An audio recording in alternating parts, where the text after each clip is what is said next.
था। उनके आंगन में कूलर और पंखे लगे थे। उसका लड़का जग्गू अपने दोस्त के साथ ठंडी लस्सी पी रहा था। वाह, गर्मी कितनी भी हो हमारे लिए कोई फर्क नहीं पड़ता। ये लस्सी पीकर तो मजा ही आ गया। हाँ जग्गू भाई, तुम सही कह रहे हो। इतनी गर्मी में तो लस्सी पीने का मजा ही कुछ और है। इधर गांव के गरीबों की तरफ कोई ध्यान नहीं देता था। वे पसीने से लथपथ मजदूरी करते थे, लेकिन उनके लिए कोई राहत नहीं थी। तभी गांव का एक गरीब किसान सुक्खू भगवान से प्रार्थना करता है, हे भगवान, कुछ तो रहम करो हम गरीब पर। कब तक हम गरीब लोग इतनी गर्मी सहन करेंगे? अब तो सभी जगह भी पानी खत्म हो गया है। इस गांव में सबसे बड़ी मुसीबत थी कि इतनी गर्मी में कहीं भी पानी नहीं बचा था। सारे तालाब और कुएं सूख गए थे और पानी के बिना सभी का बुरा हाल था। पूरे गांव भर में इस बात को लेकर चर्चा हो रही थी। अरे रामू बेटा, इतनी गर्मी में तो जीना मुश्किल हो गया है और ऊपर से हमारे गांव में पानी भी नहीं है। हमें दूर दूर से पानी लाना पड़ता है। हाँ काका, तुम ठीक कह रहे हो। हमारे गांव में पानी नहीं है और गर्मियाँ भी खूब तेज पड़ रही हैं। लगता है इस बार गर्मी हम सबकी जान लेकर ही मानेगी। तभी वहां से जोखन गुजर रहा था। जोखन उन लोगों की बात सुनकर उनके पास जाता है और उनसे कहने लगता है, देखो काका, हम सबको तो पता ही है कि अभी कितनी गर्मी पड़ रही है और हमारे गांव में पानी भी खत्म हो गया है। हम सभी को दूर दूर से पानी लाना पड़ता है। हम सबको मिलकर इस समस्या का समाधान खोजना चाहिए, नहीं तो हमारे बच्चे अभी बहुत छोटे छोटे हैं। वह इतनी गर्मी सहन नहीं कर पाएंगे, उनकी तो जान ही निकल जाएगी। हाँ जोखन, तुम कह तो ठीक रहे हो, लेकिन पहले ये सोचो कि हम सब इतने गरीब हैं कि हमारे पास 2 टाइम खाने के लिए रोटियां तक भी नहीं है। तो हम इस समस्या का समाधान कैसे करेंगे? गांव के सभी अमीर लोग अपने घर में बैठकर कूलर और पंखे का मजा ले रहे हैं। वे सब तो हमारे बारे में कुछ सोचते भी नहीं है। हाँ काका, तुम सही कह रहे हो। हमारे गांव के अमीर लोग हमारे बारे में कुछ सोच ही नहीं रहे हैं। उन्हें क्या परवाह, वे तो आराम से अपने घरों में पंखे और कूलर का मजा ले रहे हैं और हम बेचारे गरीब लोग इतनी गर्मी में भटक रहे हैं। ऊपर से तो कहीं पानी भी नहीं मिल रहा है। इसी तरह कई दिन बीत गया। धर्मपुर की गलियां तप रही थीं। गांव में एक पुराना सा हैंडपंप गांव के बीचों बीच था, परंतु उससे कई दिनों से पानी की एक बूंद भी नहीं निकली, क्योंकि गांव का पानी का लेवल बहुत नीचे चला गया था। कुआं का जलस्तर नीचे चला गया था। इस गांव के लोग त्राही त्राही कर रहे थे, तो दूसरी ओर प्रधान भानु प्रताप जैसे कुछ प्रभावशाली लोग अपने निजी साधनों के बल पर अपनी सुविधाएं बरकरार रखे हुए थे। कुछ दिन के बाद सुक्खू का बेटा शहर से पढ़कर छुट्टी में गांव आया। उसका नाम अर्जुन था।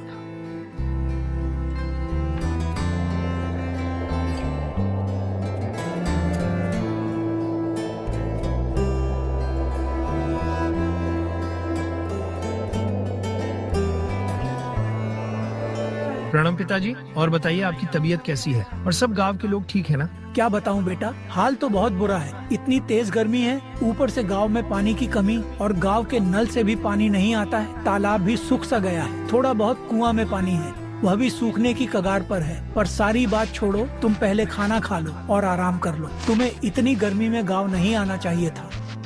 फिर अर्जुन घर में खाना खाकर आराम करता है और अपने पिता से पूछता है, पिताजी, मैं रास्ते में आ रहा था तो देखा कि गांव के अगल बगल जो बड़े बड़े कुछ साल पहले जंगल था, वह जंगल तो अब नजर नहीं आ रहा था। वहाँ पर तो सुना वीरान बंजर लग रहा था। हाँ बेटा, कुछ साल पहले गांव का प्रधान अपने फायदा के लिए गांव के जंगल को कटवाकर लकड़ियां बेच दिया और जितना बड़ा बड़ा जंगल था सबको नष्ट कर दिया। अगर हम लोग उसका विरोध किए होता तो वह पेड़ नहीं कटवा पाता, लेकिन हम लोग प्राकृतिक के बारे में नहीं समझ पाए और जो भी छोटी मोटे पेड़ थे वह गाँव के लोग काट दिए और चूल्हा में जला दिए। पिताजी, प्रधान को ऐसा नहीं करना चाहिए था। पेड़ पौधे हटाने से बड़ी हानि होती है। पेड़ हमें ऑक्सीजन देते हैं जिससे हम सांस ले पाते हैं। अगर पेड़ न हो तो हमें ताजी हवा कहाँ से मिलेगी? और सिर्फ यही नहीं, पेड़ बारिश लाने में मदद करते हैं। अगर ज्यादा पेड़ काटे जाए तो बारिश कम हो जाती है और सूखा पड़ सकता है। हाँ बेटा, पहले यहाँ बड़ा बड़ा जंगल था, लेकिन जब लोगों ने पेड़ काट दिए तो जमीन बंजर हो गई। अब न तो यहाँ पक्षी आते हैं न ही ठंडी हवा चलती है। हमें पेड़ पौधा लगाना चाहिए था। हमने पेड़ काटकर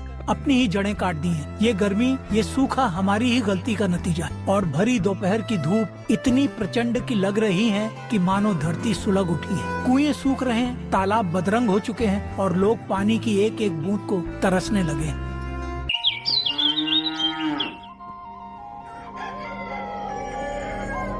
अगले दिन अर्जुन गांव के चौपाल के पास जाता है, जहां गांव के बड़े बुजुर्ग गर्मी में बैठते थे। वहां जाकर अर्जुन जोखन से कहता है, देखो चाचा जी, जैसे कि आप लोग जानते ही हैं कि गर्मी, पानी और बरसात की समस्या गांव में बढ़ती जा रही है। क्या आप लोगों को मालूम है कि इतनी तेज तपती गर्मी किस कारण हो रही है? अरे अर्जुन, यह सब भगवान का प्रकोप है। भगवान हमें मारना चाहते हैं, इसीलिए इतनी गर्मी है और बारिश नहीं हो रही है। और क्या कारण हो सकता है? नहीं चाचा, यह सब प्रकृति का प्रकोप है, न कि भगवान का। आप लोग और गांव के प्रधान की वजह से इस प्रकार का संकट आया है। अगर आप लोग जंगल का पेड़ काटने से रोका होता तो यह दिन आज हमें नहीं देखना पड़ता। क्या तुमने कभी सोचा है कि अगर पेड़ नहीं रहेंगे तो क्या होगा? यह बात सुनकर वहाँ के सभी लोग चौंक जाते हैं और आश्चर्य से भोला बोला, अरे अर्जुन, तुम कहना क्या चाहते हो? साफ साफ बोलो, हमें कुछ समझ नहीं आ रहा है। क्या आप लोगों को नहीं लगता है कि पेड़ पौधे काटने से बड़ी हानि होती है? पेड़ हमें ऑक्सीजन देते हैं, जिससे हम सांस ले पाते हैं। अगर पेड़ न हो तो हमें ताजी हवा कहाँ से मिलेगी? और सिर्फ यही नहीं, पेड़ बारिश लाने में मदद करते हैं। अगर ज्यादा पेड़ कट जाए तो बारिश कम हो जाती है और सूखा पड़ जाता है। यही गलती आप लोग से हुआ है। कुछ साल पहले गाँव के अगल बगल पेड़ कट गए, इसीलिए सूखा पड़ा है और बारिश नहीं हो रही है। हाँ, मुझे भी ऐसा लग रहा है, क्योंकि जब से पेड़ कटे हैं तब से दिन पर दिन बरसात कम होती जा रही है और गर्मी बढ़ती जा रही है। कुछ लोगों को यह बात अच्छी लगी, लेकिन कुछ लोगों को मजाक लगा कि यह अर्जुन शहर से पढ़ लिख कर गाँव आया है, इसीलिए यह पेड़ पौधे के बारे में बात कर रहा है, क्योंकि शहर में पेड़ पौधे नहीं। ये सीक्रेट एआई टूल ChatGPT और गूगल स्लाइड्स दोनों का काम एक साथ कर देता है। दिस इज एग्नेस AI, जो कम्प्लीटली फ्री है। सबसे पहले इसमें है स्मार्ट सर्च। तुम डायरेक्टली कुछ भी लिख के इससे पढ़ लिख कर गाँव आया है, इसीलिए यह पेड़ पौधे के बारे में बात कर रहा है, क्योंकि शहर में पेड़ पौधे नहीं मिलते हैं। कुछ दिन बीतने के बाद प्रधान का एक और चालाकी सामने आती है। अर्जुन, गांव का प्रधान तो बस अपने फायदे की सोचने में लगा रहता है। कुछ लोग कह रहे हैं कि वो किसी ठेकेदार के साथ मिलकर पानी का टैंकर ऊंचे दामों पर बेचना चाहता है। अर्जुन को यह सुनकर झटका लगा। वह सोचने लगा कि इसी तरह रहा तो गांव लूट लिया जाएगा। इसी विचार से वह प्रधान के घर की ओर चल पड़ा।